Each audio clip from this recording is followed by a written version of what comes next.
दोस्तों आज पेश है पत्थर की मूर्ति और साधु का शराब। ये कवर चित्र है दोस्तों।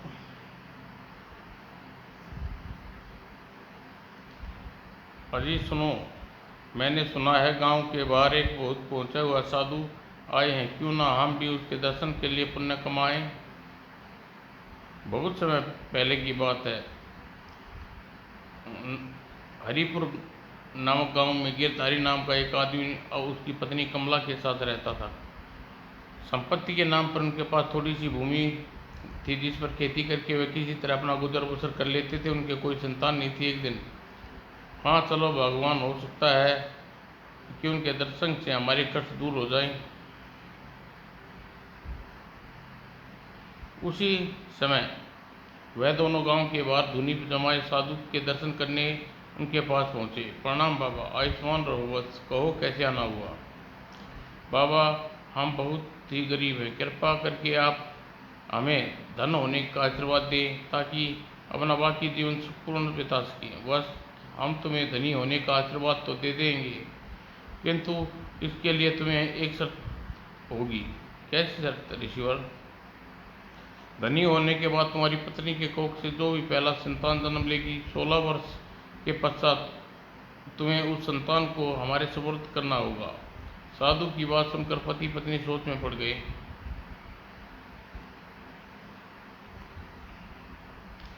कुछ पल सोचने के बाद, मुझे आपकी शर्त स्वीकार है ऋषिवर। तो जाओ, बस मैं तुम्हें धनी होने का आशीर्वाद देता हूँ। साधु ने आशीर्वाद पाकर गिरधारी व उसकी पत्नी दोनों वापस लौट रहे थे। रास्ते में कमला के पांव पर वस्तु से टकराया। अरे जमीन में यह क्या गड़ा है? रुको, मैं खोद कर देखता हूँ। और जमीन खोदने पर गिरधारी को उसकी पत्नी को सोने की गिनिया से भरा एक गड़ा मिला, और वह इस तरह साधु के आशीर्वाद से गिरधारी और गांव का सबसे धनी व्यक्ति बन गया। कुछ समय बाद कमला ने एक सुंदर एवं स्वस्थ पुत्र को जन्म दिया। देखो, भगवान ने आज हमें साधु का दिया आशीर्वाद से धन और संतान दोनों प्राप्त हुआ।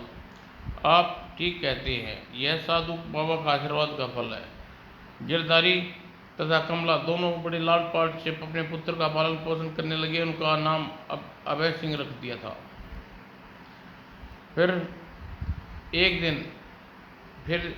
एक करके तेजी से दिन बीतने लगे। वो देखते देखते 16 वर्ष का हो गए। गिरधारी और कमला को अपने पुत्र को बड़ा मोह हो गया था। साधु को दिया वचन भूल गए थे। एक रात जब गिरधारी और कमला अपने कक्ष में सोए हुए थे, तो अचानक ही उनके कक्ष में एक विचित्र सी अलौकिक प्रकाश फैल गया। प्रकाश से एक अदृश्य स्वर उभरा। बट उठो गिरधारी, कौन? स्वर सुनकर गिरधारी और कमला चौंक उठे। वत्स गिरधारी, मैं साधु हूँ, जिसके आशीर्वाद से आज मुझे तुम्हें इतने धनी हो।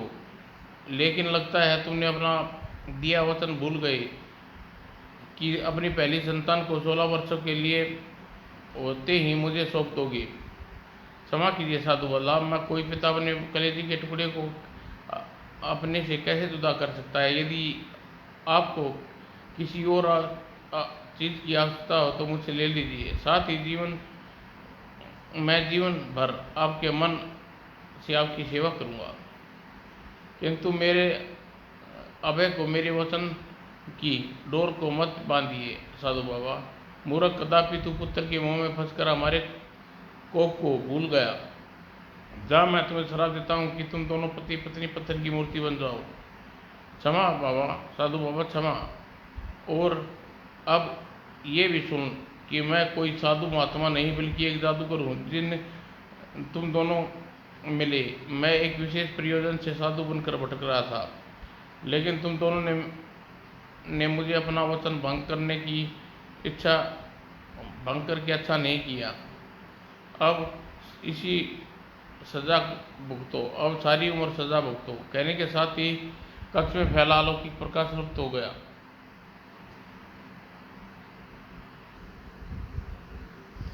अगले दिन प्रातः जब अभय की आँख खुली, तो उसने समय को आलीशान महल की जगह आश्रम आरामदेह देह बिस्तर के स्थान पर एक मामूली सी झोपड़ी टूटी फूटी चारपाई पर पड़े पाया। अरे यह मैं कहाँ गया। फिर आश्चर्य से वह झोपड़ी से बाहर निकला और आंगन में अपने माता पिता की शकल सूरत के दो पत्थर की मूर्ति को देख कर दंग रह गया। ये ईश्वर, यह सब क्या चक्कर है। तभी वे दोनों मूर्ति गिरधारी की शकल वाली मूर्ति गिरधारी का स्वरूप रहा। घबराओ मत बेटा, हमारे पास आओ, हम तुम्हारे माता पिताजी हैं। मूर्ति ने मनुष्य की भाषा बोलते देखा वह बुरी तरह उछल पड़ा। हाँ, यहाँ चलो आओ मेरे लाल, सीने से लग जाओ ताकि इस अभागी माँ को कलेजे में ठंडक पहुँच सके। माँ पिताजी दोनों, आपको क्या हो गया। आप ये हमारे कर्मों का फल है बेटा। मैं तुम्हें पूरी बात सुनाता हूँ। आज से करीब 16-17 वर्ष पहले हम तुम्हारे ये अभागे पिता बहुत निर्धन थे और फिर मूर्ति ने गिरधारी को अभय को पूरी कहानी सुना दी। सबको सुनने के बाद, माँ पिताजी, मैं आपके दोनों के चरणों की सौगंध खा के कहता हूँ, जब तक जादूगर को तलाश करके आप दोनों को असली रूप में लाने पर मजबूर नहीं कर दूंगा तब तक चैन से नहीं बैठूंगा। नहीं, वह जादूगर बहुत शक्तिशाली है बेटे, तुम उसकी तरफ रुख भी न करना। हमें जीवन भर पत्थर की मूर्ति बने रहने स्वीकार है, परंतु उस जादूगर के पास तुम्हें नहीं जाने देंगे। माँ, जब तुम्हारा और पिताजी का आशीर्वाद साथ है तब तक मेरा कुछ नहीं बिगड़ सकता। अतः आप दोनों निसंकोच होकर मुझे जाने की आज्ञा दें। ठीक है, यदि तुम्हारी यही इच्छा है तो जाओ बेटा, तुम्हारी रक्षा करे भगवान। और माँ पिताजी का आशीर्वाद लेने के पश्चात अभय सिंह कुछ खाने पीने का सामान बांधा और एक गधे पर सवार होकर वह अज्ञात लक्ष्य की ओर तरफ चल पड़ा। दिन भर चलने के बाद अब एक जंगल में पहुंचा। वहां अचानक एक वृक्ष के नीचे एक साधु तप करते दिखाई दिया। प्रणाम साधु बाबा, जीते रहो। वत्स कहो, कैसे आना हुआ इस भीड़ वन में, क्या कर रहे हो। अभय सिंह ने साधु को अपनी पूरी कहानी सुनाई। ओह, तुम्हारा लक्ष्य कठिन है, लेकिन वत्स यदि तुम साहस से काम लोगे तो अवश्य सफल हो जाओगे। मुझे आशीर्वाद दीजिए साधु बाबा। वत्स तुम्हारी विनती से प्रसन्न हुए। सुनो, हम तुम्हें यह डंडा देते हैं। यह साधारण डंडा नहीं बल्कि जादुई डंडा है। यह संकट के समय तुम्हारी सहायता करेगा। अब मुझे आज्ञा दीजिए साधु बाबा, ईश्वर तुम्हारी सफलता प्रदान करे बेटे। साधु बाबा से विदा होकर अब गधे पर सवार हुआ, फिर आगे बढ़ गया। चलते चलते रात गिराई। ओह, रात होने वाली है, मुझे रात बिताने के लिए कोई सुरक्षित स्थान ढूंढना चाहिए। अचानक उसकी दृष्टि टिमटिमाती रोशनी में पड़ी। अरे, लगता है वहाँ कोई रहता है। सिर दी अबे उस झोपड़ी के बाहर जा पहुंचा। प्रणाम दादी माँ, जीते रहो। कौन हो तुम और इतनी रात गए इस जंगल में क्या कर रहे हो।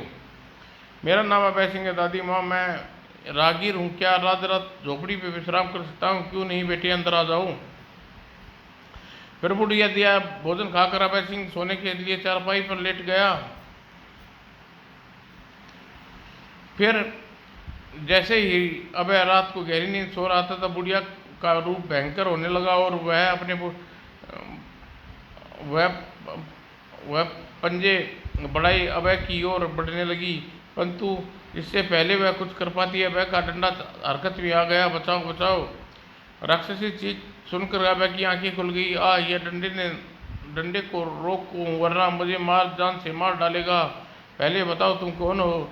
मैं एक राक्षसनी हूँ। यहाँ आने वाले प्रत्येक व्यक्ति को मार खा जाती हूँ, पर मनुष्य की हत्या करना तो बहुत बड़ा पाप है। मनुष्य मेरा भोजन है, इसलिए मैं उसे मारती हूँ। डंडे को रोको।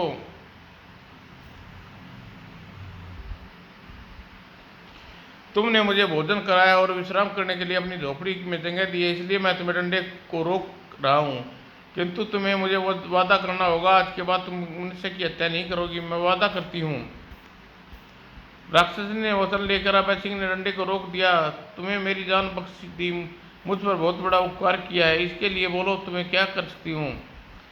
अगर उत्तर में अभय ने वो राक्षसनी को अपनी पूरी कहानी सुनाई। अंत में कहा, क्या तुम मुझे उस जादूगर का पता बता सकती हो। मैं उस जादूगर के देश का मार्ग तो नहीं जानती, हाँ वहाँ पहुँचने का अवश्य बता सकती हूँ। कैसे पहुँचा जाएगा, वह उपाय क्या है। यहाँ से 100 कोस दूर दक्षिण की दिशा में एक उपवन है। उस उपवन में सरोवर में जादूगर की 3 लड़कियाँ प्रतिदिन स्नान करने आती है, मगर तुम तीनों में से किसी एक को अपने वश में कर लो तो बड़ी आसानी से उसके द्वारा उस जादूगर तक पहुंच सकते हो।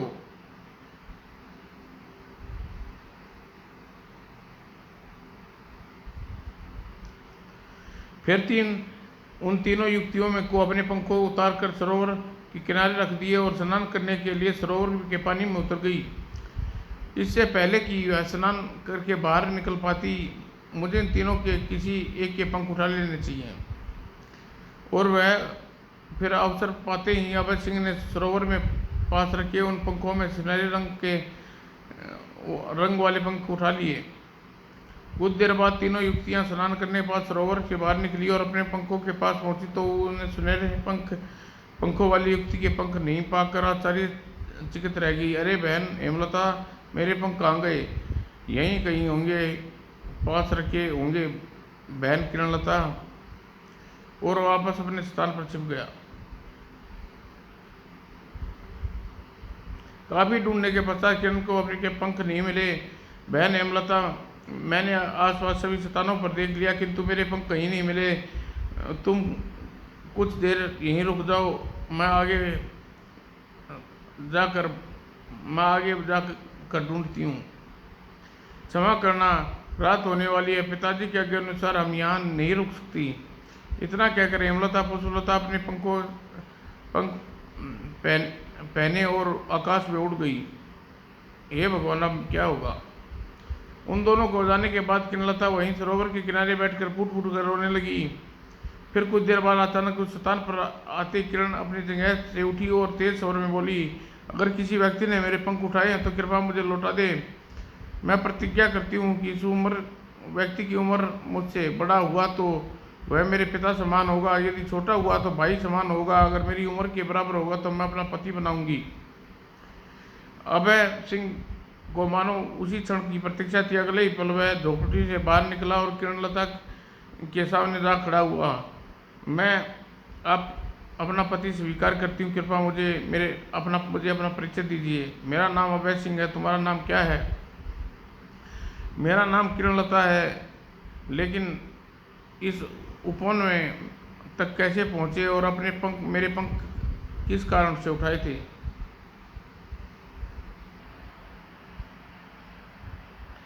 मैं एक किसान का बेटा हूँ। मेरे माता पिता बहुत गरीब थे।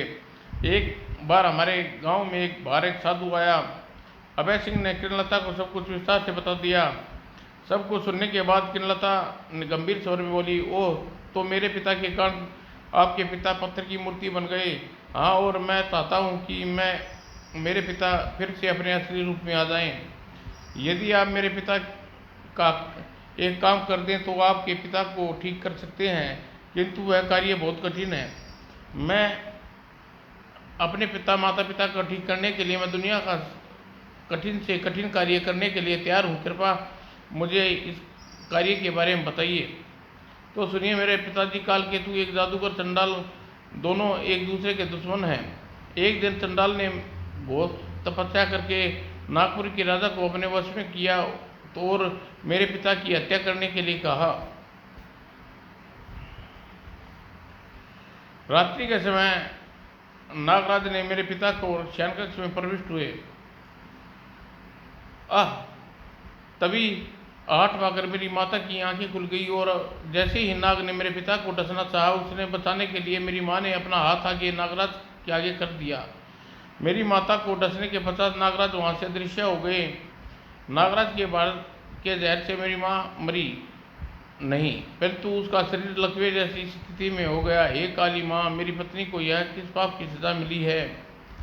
तब से आज तक मेरी माँ उसी स्थिति में है। अगर जादूगर चंडाल को मारकर किसी तरह नागराज को अपने साथ लाने में सफल हो जाऊं और नागराज को मेरी माँ के शरीर से अपना जहर चूस ले और मेरी माँ ठीक हो जाए तो मेरे पिताजी तुरंत ही प्रसन्न होकर तुम्हारे माता पिता को ठीक कर देंगे।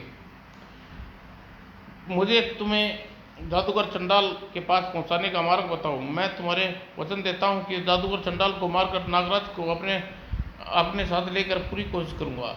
उत्तर दिशा में कोई नदियों व पहाड़ों को पार करने के पास स्वर्ण नगर नामक देश है।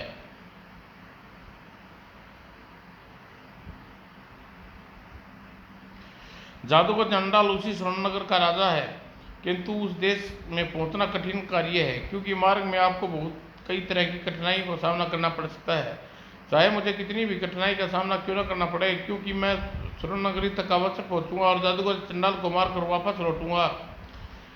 यह सुनकर किरण अभय सिंह को एक अंगूठी देती हुई कहा, यह अंगूठी अपने पास रख लीजिए। आप इस अंगूठी को जिस वस्तु की इच्छा करेंगे वह तुरंत ही आपके सामने प्रकट हो जाएगी, और अंगूठी के दाहिने हाथ की उंगली में पहनना आप अदृश्य भी हो सकते हैं। अंगूठी देने के पश्चात किरण हवा में हाथ उठाया और कोई मंत्र पढ़ा। फिर अभय सिंह को एक मोती देते हुए बोली, इस मोती को मुंह में रखने से तुम आकाश में उड़ने लगोगे। फिर किरण ने अभय सिंह को गधे भी अपने जादू द्वारा घोड़े में परिवर्तन कर दिया। अब आगे बढ़ने का सफर इस घोड़े पर कीजिए। बहुत बहुत शुक्रिया किरण लता, अब मैं चलता हूँ। मैं भगवान से आपकी सफलता की प्रार्थना करूंगी। किरण लता से विदा लेने के पश्चात तब आगे घोड़े पर सवार होकर दिशा में बढ़ चला। अरे कितना भयानक जंगल है, तरह तरह की जहरीली सांप दिखाई दे रही है। फिर किसी तरह सांपों से बचते हुए जंगल के बाहर निकला, वहाँ एक पहाड़ के सामने पहुंचा। अब इस घोड़े की यात्रा करना संभव नहीं आता, इसे यहीं छोड़कर पैदल आगे बढ़ने यात्रा करनी होगी। अब मैंने घोड़े को वहीं छोड़कर पैदल पहाड़ी पर चढ़ने लगा। पहाड़ी की चोटी पर पहुंचकर अबे ने दूसरी तरफ की चोटी खाई थी। ओह, अब मैं खाई कैसे पार करूं?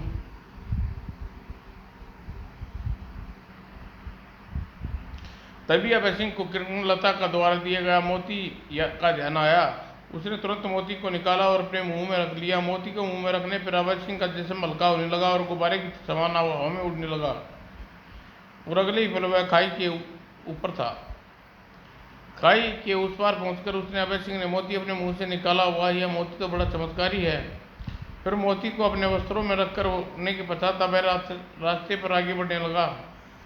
चलते चलते अभय सिंह नदी के किनारे पहुंचा, तभी उसकी नज़र नदी के निकलने वाले एक विशालकाय जानवर पर अभय सिंह की ओर बढ़ने लगा। उप, यह क्या मुसीबत आ गई, मैं इतना विचित्र जानवर है। इससे पहले कि जानवर अभय सिंह के समीप पहुंचा, अभय सिंह ने तुरंत ही अंगूठी निकाली और दाहिने हाथ की उंगली में पहन ली, और उंगली में पहनने के बाद अदृश्य हो गया।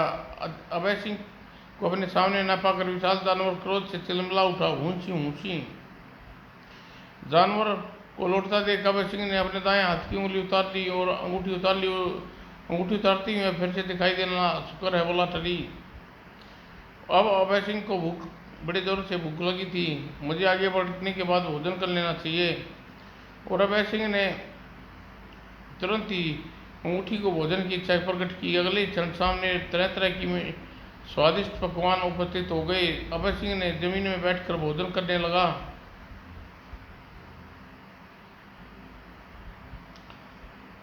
तत्पश्चात अभय सिंह मोती मुंह में रखा नदी की दूसरी तरफ जा पहुंचा।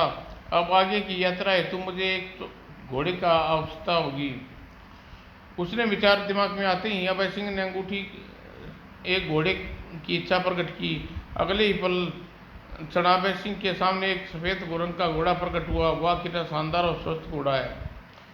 और फिर अभय सिंह एक पल भी निकट किए बगैर घोड़े पर सवार होकर आगे बढ़ चला। अभी अभय सिंह कुछ दूर चला था, उसके पीछे एक शेर ने उसे छलांग लगा दी और अचानक हमले के कारण अभय सिंह के घोड़े से नीचे गिर पड़ा।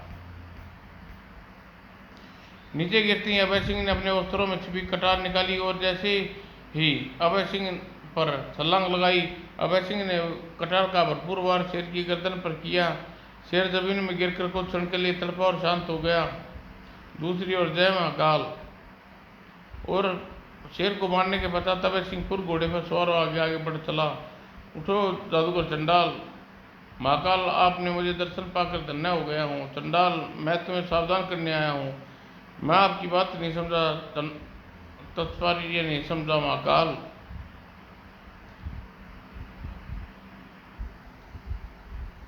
मूर्ख, मेरे लाख समझाने के बाद तूने बुराई का रास्ता नहीं छोड़ा, हमेशा अपनी शक्तियों का दुरुपयोग किया। अब तेरा विनाश निश्चित आ गया है। तेरी मौत क्षण प्रति क्षण तेरी ओर बढ़ती जा रही है। इसके साथ ही मूर्ति की आवाज़ आनी बंद होगी। नहीं, ऐसा नहीं हो सकता। मैं अपनी मौत को अपने पास आने से पहले ही काल के गाल में बना दूंगा महाकाल।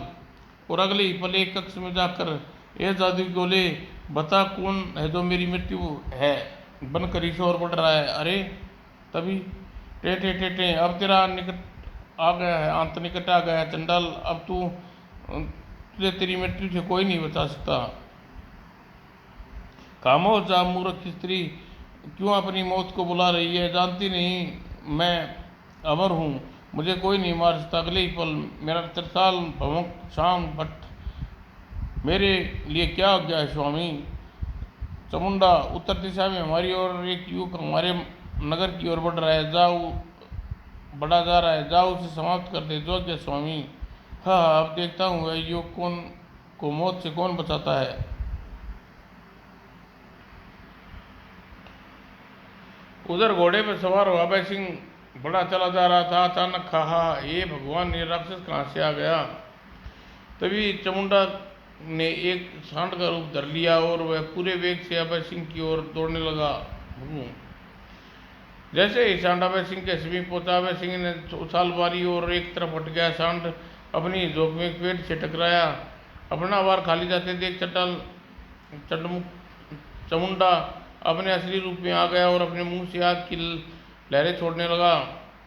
अभय सिंह ने तुरंत अंगूठी को आदेश दिया, ये अंगूठी इस भयंकर आग को शांत कर दे। अगर जो आदेश मिलते ही अंगूठी ने पानी की बौछार निकलने लगी और आग के लिपटे को घेरने लगी और देखते देखते आग शांत पड़ गई। इससे पहले कि चामुंडा और कुछ पता, अभय सिंह ने अंगूठी पहनकर अदृश्य हो गया। अरे कहाँ गया? अभी तो यहीं था। अभय सिंह को जल्दी ही अंगूठी से तलवार मांगी और राक्षस की नाक काट दी। राक्षस बुरी तरह चिल्ला उठा। अगले ही पल अभय सिंह अपने हाथ में तलवार अंगूठी उतार ली और, कृपया मुझे मत मारिए, मैं समझ गया हूँ कि आप मुझे ऐसे बड़े मायावी हैं, था जो कुछ कहेंगे वही करूँगा। अगर तुम मुझे जादूगर चंडाल के महल तक पहुँचा दो तो मैं वचन देता हूँ कि तुम्हें क्षमा कर दूंगा। मुझे आपकी शर्त स्वीकार है। आप मेरी पीठ पर बैठ जाइए, मैं आपको तुरंत ही सुवर्णनगर पहुँचा देता हूँ। और अगले ही पल कुछ देर बाद क्षणोपरांत राक्षस अभय सिंह को लेकर एक मैदान में उतरा। स्वामी, इस मैदान की दूसरी ओर सुवर्णनगर है, आपको यहाँ से आगे नहीं ले जा सकता। इससे आगे आपको स्वयं आगे बढ़ना होगा।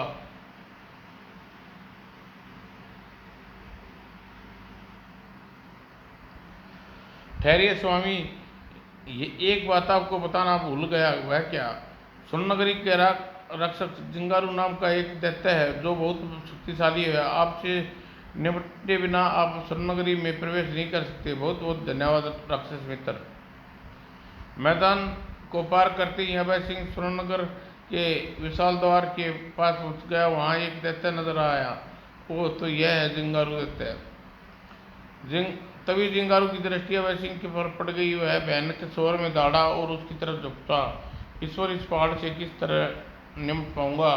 अभय सिंह ने जल्दी ही भागकर एक टीले पर चढ़ गया और तुरंत अभय सिंह ने अंगूठी से एक धनुष बाण खींच मांगा और अगले ही पल तीर सीधा जिंगारू के खुले मुंह में जा धंसा। जिंगारू दैत्य धाड़ कर समूचा वातावरण थर्रा उठा। कुछ देर में बुरी तरह तड़पने के बाद जिंगारू के प्राण पखेर उड़ गए। इसका तो काम तमाम हो गया, मुझे आगे बढ़ना चाहिए। फिर अभय सिंह ने मोती मुंह में रखकर हवा में उड़ता हुआ चंडाल के महल की छत पर जा पहुंचा। अब मुझे महल में सावधानीपूर्वक प्रवेश करना चाहिए। और सिर दीवा महल के सबसे बड़े कक्ष के सामने था जहाँ चंडाल पहले ही उपस्थित था। मूर्ख, तेरी मृत्यु तुझे यहाँ की चलाई है। इतना कहते ही चंडाल ने अभय सिंह को और भाले का वार किया। खैर,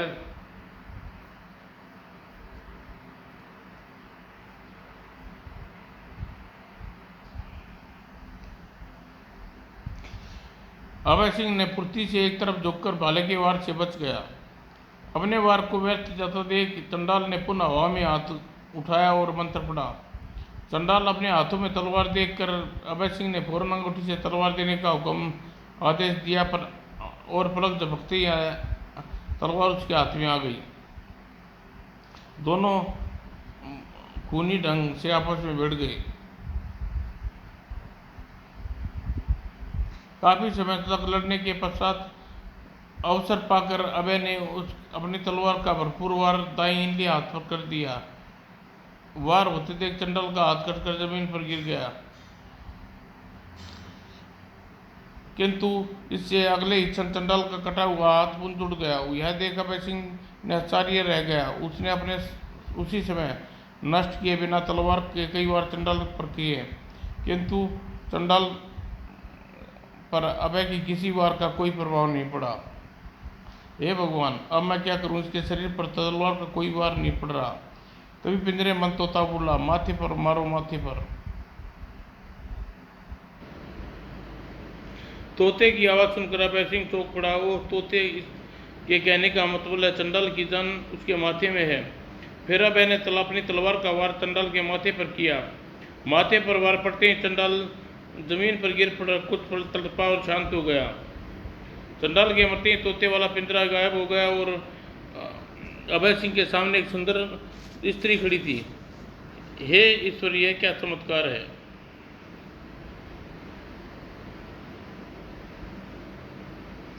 तभी वह स्त्री आगे बढ़ी। युवक, तुमने मुझे जादूगर की कैद से मुक्त करा लिया। मैं सदैव तुम्हारी आभारी रहूंगी। यह तो मेरा कर्तव्य था, लेकिन आप कौन हैं? मैं स्वर्ग की एक अप्सरा हूँ, पृथ्वी पर भ्रमण करने के लिए आई थी, किंतु जादूगर चंडाल ने मुझे तोता बनाकर कैद कर लिया। इसलिए आज इसके मरने के साथ ही इसका जादू भी टूट गया। फिर मैं असली रूप में आ गई। इतना कहकर वह अप्सरा वहाँ से गायब हो गई और अभय सिंह आश्चर्य से खड़ा उसे देख रहा था कि तभी कक्ष के एक तेज प्रकाश कुरौंदा और अभय सिंह के सामने नागराज प्रकट हुआ।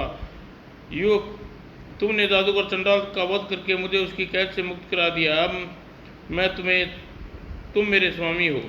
नहीं नागराज, नहीं, मैं आपका कोई स्वामी नहीं हूँ।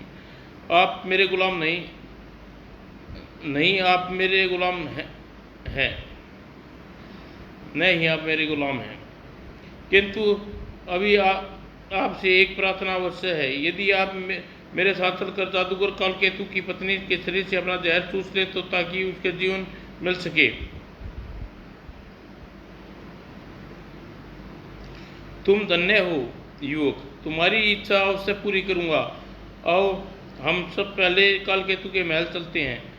और नागराज का वाक्य समाप्त होते ही पुनः प्रकाश कुरौंदा नागराज अभय सिंह के साथ वहाँ का दृश्य हो गया। अगले ही पल नागराज अभय सिंह ने सहित जादूगर कालकेतु के शयन कक्ष में प्रकट हुए, जहाँ पलंग पर कालकेतु की पत्नी मृत्यु के समान लेटी हुई थी। वह अपने कक्ष में जादूगर कालकेतु व उसकी तीनों पुत्रियां उपस्थित थी। तुम कौन हो? घबराओ मत, मैं आपकी पत्नी को जीवन दान देने के लिए नागराज को साथ लेकर आया हूँ। फिर नागराज ने कालकेतु ने पत्नी के समीप गए और कालकेतु की पत्नी के शरीर से जहर चूसने के पश्चात नागराज वहां से अदृश्य हो गए। नागराज का जहर चूसते ही कालकेतु की पत्नी फिर से स्वस्थ हो गई। यह देख जादूगर कालकेतु अभय सिंह से कह उठे, बेटे, मैं तुम्हें नागराज को यहाँ लाकर मेरी पत्नी को फिर से ठीक कर दिया, इसलिए मैं तुम्हारी यह उपकार जीवन भर नहीं भूलेंगे। यह तो मेरा कर्तव्य था, किंतु मैं यह जानना चाहता हूँ, आपने मेरे पिता को पत्थर क्यों बना दिया? वो तो तुम गिरधारी के बेटे हो। सुनो बेटा, जब नागराज को डसने पर मेरी पत्नी ने इस अवस्था में पहुँच गई, तो मैं साधु के वेश में एक ऐसे व्यक्ति की खोज में निकला था जो जादूगर चंडाल को मारकर नागराज को यहाँ ला सके। क्योंकि मैं जादूगर चंडाल को नहीं मार सकता था, इसलिए मैंने तुम्हारे माता पिता के पास आई। मुझे अपनी जादुई शक्तियों से पता चला तुम्हारी माता पिता की कोख में अभी जो भी पहली संतान जन्म लेगी, उसी के हाथों जादूगर चंडाल की मृत्यु निश्चित है। इसलिए मैंने तुम्हारे माता पिता से तुम्हें मांगा, किंतु समय आने पर उन्होंने अपना वचन पूरा नहीं किया, इसलिए मैंने उन्हें क्रोध में आकर तुम्हारे माता पिता को पत्थर की मूर्ति बना दिया। लेकिन तुमने अपने माता पिता के लिए का काम पूरा कर दिया है। मैं तुम्हें बहुत खुश हूँ, अतः तुम्हारे माता पिता को फिर से ठीक करता हूँ। आपसे एक प्रार्थना और है, आपकी सबसे छोटी पुत्री किरणलता मुझे अपना पति माना है। किरणलता के कहने पर मैंने चंडाल का अंत किया है और नागराज को यहाँ लेकर आने में सफल हुआ हूँ। अतः मैं चाहता हूँ कि आप हम दोनों को आशीर्वाद दें। वो तो मेरा यह सौभाग्य है, किरणलता को तुम जैसा वर मिला। अपने पिता की बात सुनकर किरणलता शर्मा कर कक्ष से भाग गई और फिर अगले दिन अभय सिंह और किरणलता विवाह की बड़ी धूमधाम से संपन्न हुआ। कुछ दिन बाद रहने के पश्चात अभय सिंह कालकेतु से आज्ञा लेकर किरणलता के सहित अपने घर लौटा आया।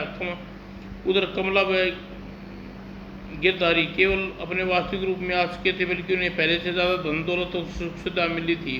जीते रहो बहू बेटे। और फिर अभय सिंह ने अपने माता पिता और किरणलता के साथ खुशी से रहने लगा था। समाप्त दोस्तों।